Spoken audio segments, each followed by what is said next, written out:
pas donner le nom, qui est venu me voir et qui m'a dit, voilà, je vous propose tel appareil.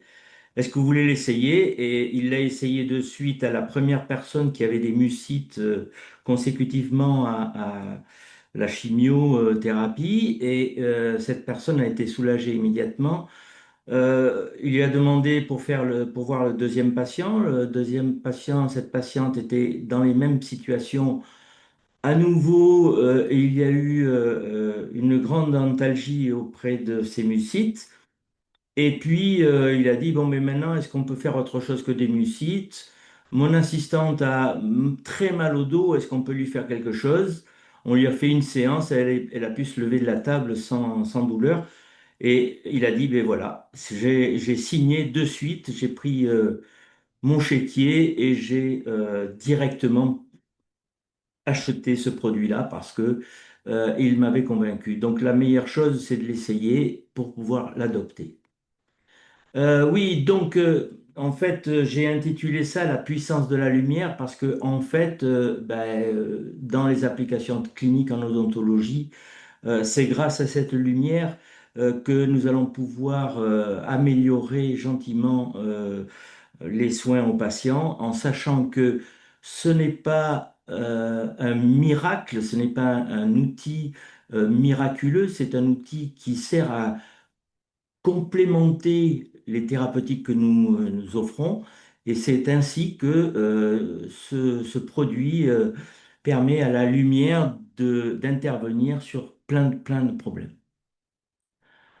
Voyons, euh, ça, si ça ne marche pas.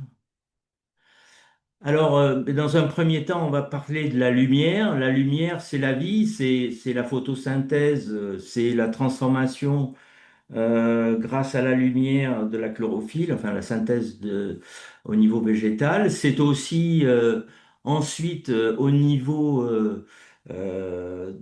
par exemple, de la vitamine C, de la régulation hormonale. C'est aussi les cycles circadiens. Donc, effectivement, la lumière, c'est une partie de la vie. Mais c'est aussi la lumière, elle éclaire. Alors aujourd'hui, les LED de nuit dans les boîtes, c'est encore avec des couleurs uniques, mais dans la rue, les lanternes sont aussi maintenant équipées de LED et c'est grâce au phosphore qui s'appuie sur la couleur bleue qui nous fait voir une lumière blanche.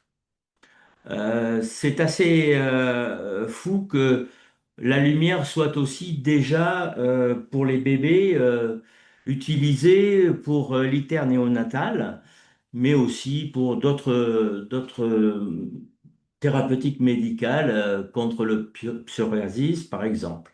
Et ça date d'un certain nombre d'années, euh, puisque bon, dans le début des années 2000, on utilisait la lumière pour favoriser le retour à la normale de cette ictère néonatale.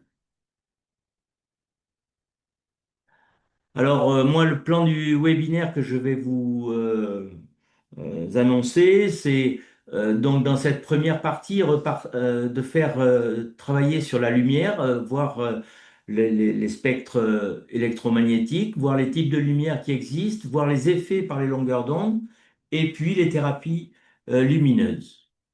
Dans la deuxième partie, on verra vraiment ce qui est la photobiomodulation avec l'historique et les définitions, et puis on verra les mécanismes de la photobiomodulation et les paramètres qui nous permettent, aussi bien en technologie LED qu'en technologie laser, de pouvoir nous donner de bons résultats. Et enfin, en troisième intention, on fera les applications cliniques, c'est ce que vous attendez certainement, et on verra un certain nombre de pathologies ou de problèmes, par exemple les cicatrisations post-opératoires, on verra comment on peut s'en servir en implanto, comment on peut s'en servir en parodontologie. Moi, bien sûr, en tant qu'orthodontiste, c'est une de mes actions principales, c'est l'orthodontie accélérée et aussi l'antalgie suite consécutivement à la pose de gouttière ou à la pose d'appareil ou des activations mensuelles ou bimensuelles. Et puis on verra aussi l'intérêt dans certaines pathologies buccales. Je crois que d'ailleurs vous avez alors je sais pas si c'est un webinaire ou une conférence, mais vous avez le professeur Friquin qui fera quelque chose sur les pathologies buccales, je crois plus particulièrement sur la langue, mais vous pourrez lui poser pas mal de questions sur les pathologies buccales puisqu'il se sert aussi du laser. Voyons donc en tout début la lumière. Alors la lumière, eh bien, donc elle va s'étendre au niveau des couleurs depuis l'ultraviolet en passant par la lumière visible comme un arc-en-ciel et puis un peu plus loin il y aura l'infrarouge jusqu'au à peu près à la longueur d'onde de 1064. Ce qui va nous intéresser principalement, c'est entre 600 et 900 nanomètres. C'est la partie qui est la plus intéressante pour nous odontologistes, bien que ben, dans les 450, il y a aussi un intérêt à avoir cette longueur d'onde dans nos applications. Ce qu'on sait, c'est que principalement, plus particulièrement, les lasers diodes sont utilisés pour la photobiomodulation, bien que en défocalisant, on peut se servir euh, d'un laser CO2, mais actuellement, même si il est très performant sur le plan ablatif, il reste quand même assez faible pour l'exercice de la photobiomodulation. Les types de lumière, eh bien, on va en avoir plusieurs. On va avoir la lumière solaire qui est polychromatique, certes, puisque le mixage, le mélange de toutes les couleurs font qu'on va avoir une apparition blanche à notre œil. Cette lumière polychromatique n'est pas cohérente et elle n'est pas collimatée, c'est-à-dire que les différentes ondes ne sont pas superposées et elles diffusent leur propre couleur. Et puis nous avons la lumière laser. La lumière laser est une lumière monochromatique, cohérente et collimatée, ce qui est une production purement humaine. C'est l'humain qui a fabriqué la lumière laser. Il l'a tellement bien faite que cette lumière, elle est collimatée, c'est-à-dire que il n'y a pas de diffusion entre la sortie de la fibre, par exemple, et puis une longueur de 1 mètre, 2 mètres, 3 mètres. C'est ce qui se passe un peu avec les pointeurs qui vont pouvoir éclairer un écran, etc. Mais aussi dans cette valeur-là, des mauvaises choses, si ce n'est que, par exemple, à Toulouse, il y avait deux personnes qui se mettaient en bout de piste de l'aéroport de Toulouse et qui pointaient les lasers sur les pilotes. Et ces deux personnes essayaient d'éblouir le pilote comme ça se passe aussi dans les stades où on essaie certains essaient d'éblouir le gardien au moment des pénaltys. Donc c'est des choses qui sont dangereuses quand même et donc il va falloir faire très attention avec la lumière laser. On en parlera tout à l'heure sur la sécurité. Et puis il y a la lumière LED, Light Emitting Diode.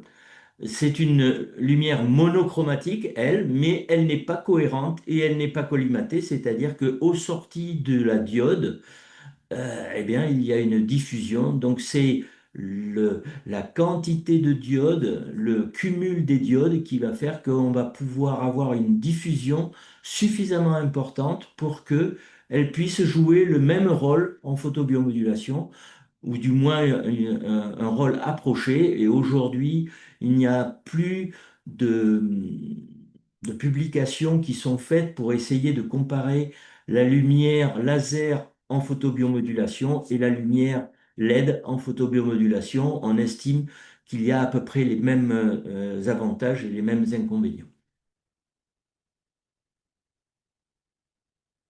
Dans les longueurs d'onde, donc maintenant on va essayer de rapprocher les couleurs avec les longueurs d'onde, puisque c'est principalement ces longueurs d'onde qui vont avoir des propriétés particulières dans le sens de la biologie pour nous aider à favoriser les thérapeutiques, ou du moins les complémenter de façon à ce que on ait un certain nombre de bonnes actions. Alors, par exemple, aujourd'hui, on sait que nous avons le bleu. Le bleu, il est entre 440 et 460, ou un petit peu plus, 460, 470. Ce bleu-là, il est plus particulier pour nous dans les lampes à photopolymériser. Et vous savez qu'il y a beaucoup d'énergie au niveau de cette couleur, puisque si on met notre doigt au bout de l'applicateur, eh ben, très vite, on va avoir pas mal de chaleur. C'est un peu la même chose avec le vert, qui est dans les 510, 560, où effectivement, si on se met sur un pointeur vert, on met son doigt sur un pointeur vert, rapidement, on va avoir la sensation de chaleur. Alors que dans le rouge, qui vont correspondre aux 660, 780, il va y avoir une faible énergie. Donc, ça ne va pas être une lumière qui va donner de la chaleur. Et c'est tout l'avantage, justement, de cette partie-là. Euh, Une fois qu'on sait les références de ces couleurs, on sait que l'arc-en-ciel est composé de ces couleurs et je me souviens, il y a une bonne vingtaine, non, allez, 30, une bonne trentaine d'années, alors que j'avais un congrès de l'Académie européenne des désordres crânio-mandibulaires à Malmö.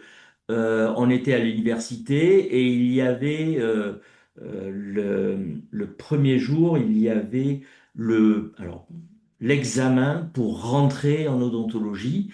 Et une des questions qui a été posée, c'était l'arc-en-ciel, deux points, débrouillez-vous, faites-moi 3 pages.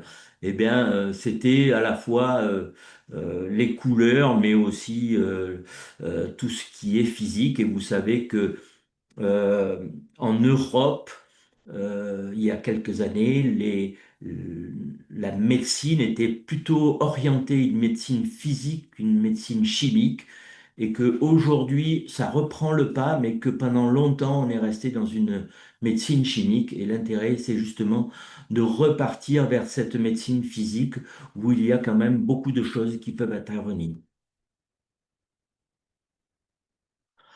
Alors on va essayer de décliner toutes les lumières en essayant de trouver un petit peu ce qui est euh,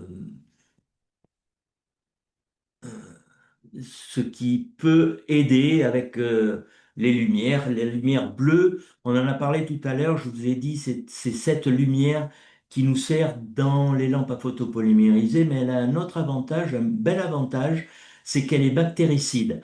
Et si elle est bactéricide, vous voyez tout de suite l'application qu'il peut y avoir en parodontologie, c'est d'utiliser la photobiomodulation avec la longueur d'onde des bleus, justement pour avoir, par exemple, cette bactéricidie au niveau des poches parodontales. Donc, ça va aider fortement à ce traitement de la poche parodontale.